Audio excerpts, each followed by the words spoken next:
o tema proposto é a transparência social aplicada aos tempos de qualquer culto, como instrumento de confiabilidade pública, de construção dessa aprovação pública, desse referendo público às arrecadações financeiras decorrentes da contribuição dos fiéis. O trabalho nasceu no objetivo de casar esta formação em direito com as duas formações anteriores às quais eu cursei, que é História e Teologia. Inclusive, antes de iniciarmos aqui, a defesa, a professora Ana Carolina perguntou se eu era pastor, então eu exerço essa função, esse ofício pastoral. Então, dentro dessa perspectiva, foi que eu desenvolvi esse trabalho, agregando um pouco de evolução histórica, de como a lei tratou a relação de Estado e Igreja e a aplicabilidade dessa relação justamente na implementação desses instrumentos de transparência, que pode também ser traduzido como accountability, ou seja, responsabilidade em inglês, certo? Ou transparência pública ou transparência social, como preferir, já que não existe um termo único para a definição dessa prática que é tão importante, não só para os setores privados, como também para a própria administração pública, a fim de que a sociedade ela venha ter confiabilidade no desempenho das atuações, das atribuições dessas instituições. Então, a problemática central, o problema central do desenvolvimento desse trabalho foi como implementar esses mecanismos de transparência sem comprometer, ou seja, sem ferir os institutos da laicidade e da liberdade religiosa consagrados na Constituição de 1988. Nós sabemos que no artigo 5º, o inciso 6º, nós temos a liberdade de crença garantida na Constituição, e essa é uma liberdade ampla. Tanto é que hoje nós temos visto, e isso foi abordado no trabalho anterior, dentro dessa mesma perspectiva pela nossa colega Rayane, sobre a questão, inclusive, do advento de cultos satânicos. Então, a liberdade religiosa no contexto brasileiro ela é extensa. Então, como conciliar a necessidade de uma transparência, de uma prestação de contas a essas garantias constitucionais, certo? Então, o objetivo geral é mostrar como a transparência eleva a confiabilidade ao tempo que não viola os direitos constitucionais garantidos, como também os objetivos específicos são de demonstrar como a compatibilidade entre transparência e liberdade religiosa, em que nós vamos abordar quando tratarmos do desenvolvimento do trabalho, analisar impactos da má governança, inclusive baseado em dispositivos legais, certo? Examinar códigos doutrinários. O porquê é importante nós examinarmos esses códigos doutrinários? Nós quisemos trazer uma luz de acordo com os preceitos bíblicos internos das instituições,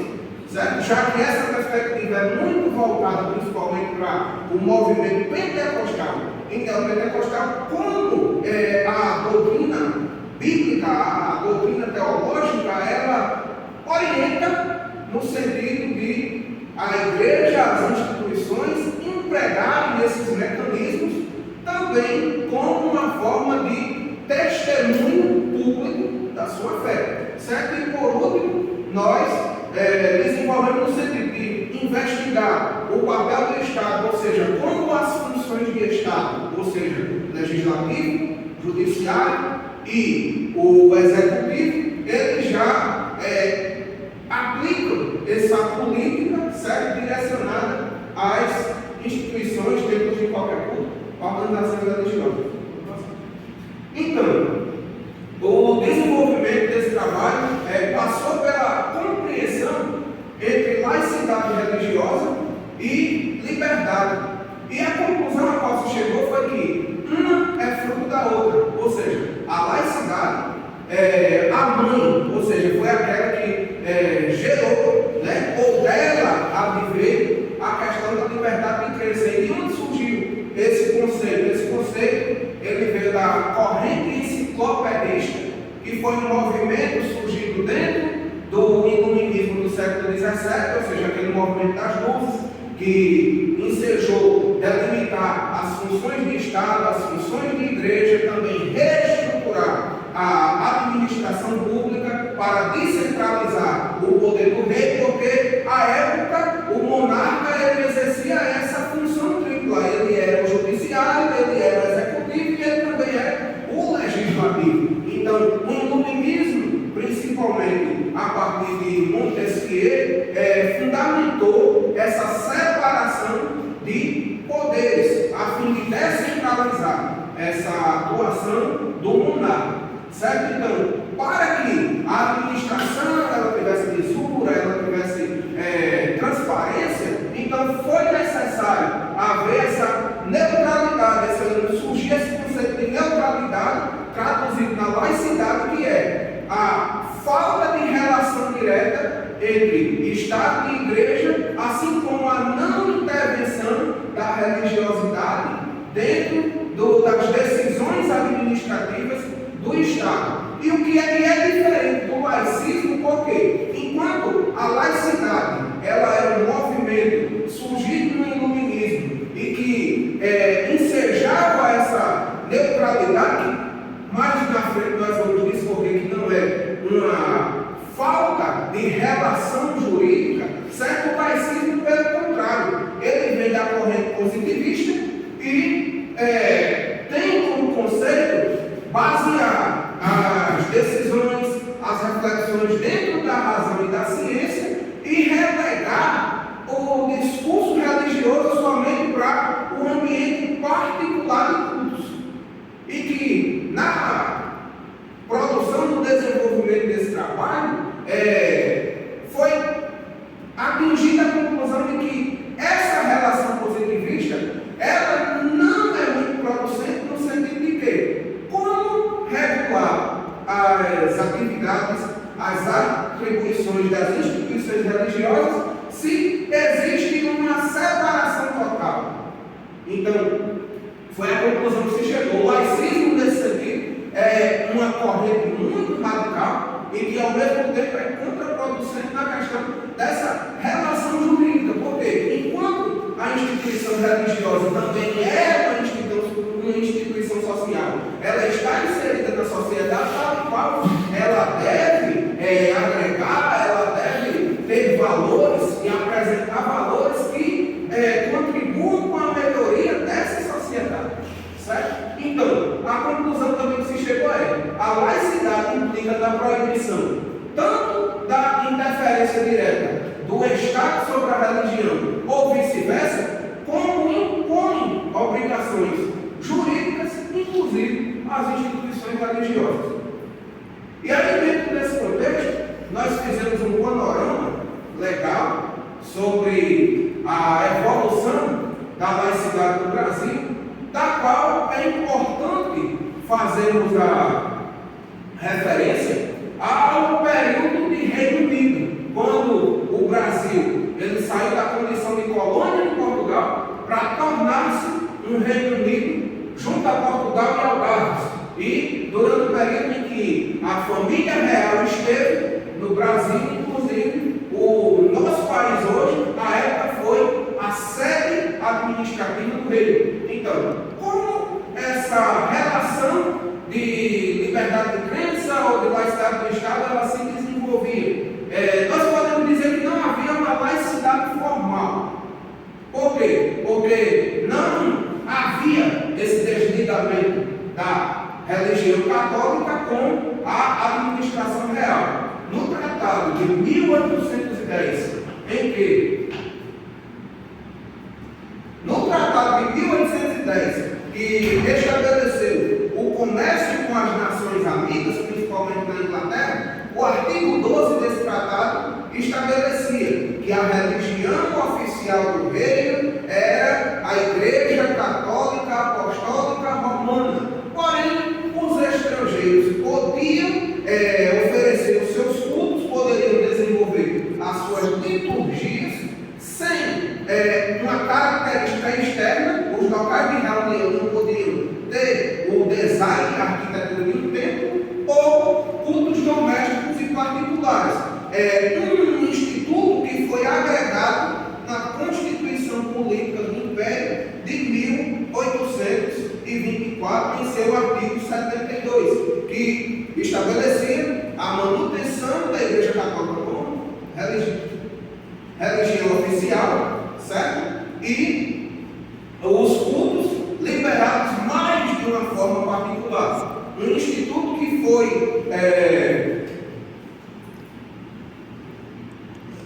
vamos dizer, revogado na República a partir do decreto 119A editado por Rui Barbosa e referendado na Constituição de 1891, no artigo 11, juntamente com o artigo 72, parágrafo 3º da Constituição de 1891, que estabelecia a liberdade de crença.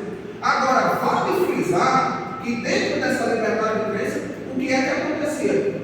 Os cultos afro, em ambos esses períodos, eram altamente reprimidos, porque o Código Penal da época, que antes do Decreto-Lei 2848 de 1940, existia um código anterior, editado no contexto da República Velha, que manifestações de charlatanismo ou que perturbassem a ordem pública eram expressamente proibidas, com direito à prisão de 1 a 2 anos, certo? Mas que na prática, quando a força pública ela ia reprimir essas manifestações, então ela ia de uma forma enérgica. E essa forma enérgica de repressão aos cultos afro, ela perdurou, ela permaneceu, e por que não dizer, permanece ainda hoje? Porque na problemática das favelas existem líderes que têm lobby com os grupos religiosos e os jornais estão aí para mostrar que os cultos afro são totalmente banidos, os sacerdotes são expulsos da comunidade, os templos são destruídos. Então, essa marginalização dos cultos africanos ainda perdura. E é importante para a gente discutir a laicidade do dia de hoje.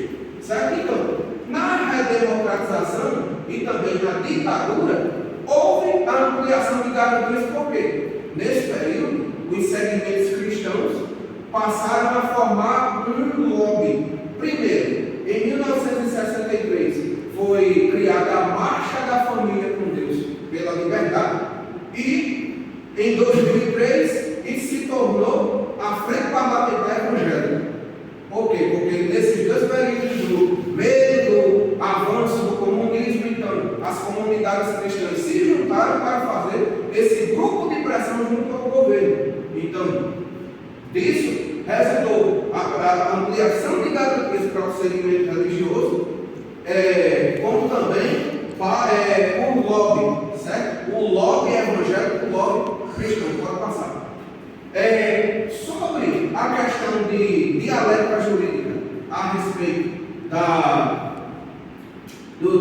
transparência pública, certo? Abordamos, ou foi abordado nesse trabalho, a questão dos direitos aos quais as organizações religiosas gozam perante o ordenamento jurídico nacional e também as obrigações que são impostas. Então, quais direitos nós podemos relacionar?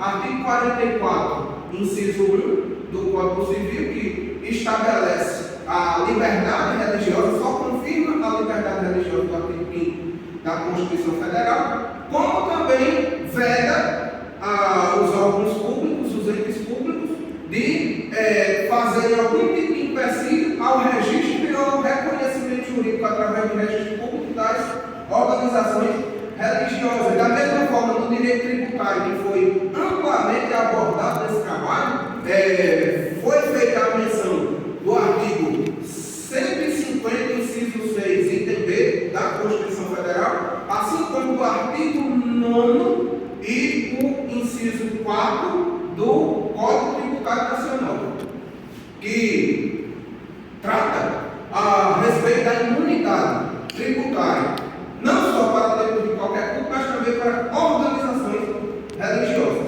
certo? Mas ao mesmo tempo existem obrigações que na Constituição Federal, artigo 5º e o inciso 14, o direito à informação resguardado do sigilo profissional, certo? É o direito de informação que todo cidadão tem. Se ele quiser pedir informação, por exemplo, Estatuto da Igreja, documentos eclesiais, ele pode. Se ele não consegue pela via privada, ele pode pela forma pública.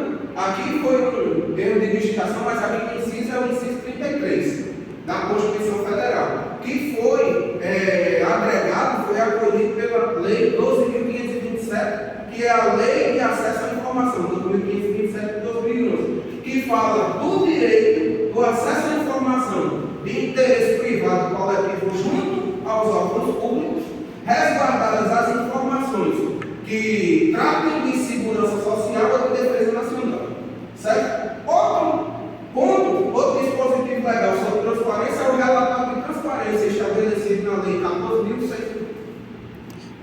14.611 de 2013, que fala sobre o relatório de transparência semestrais para que seja acompanhada a paridade salarial entre homens e mulheres.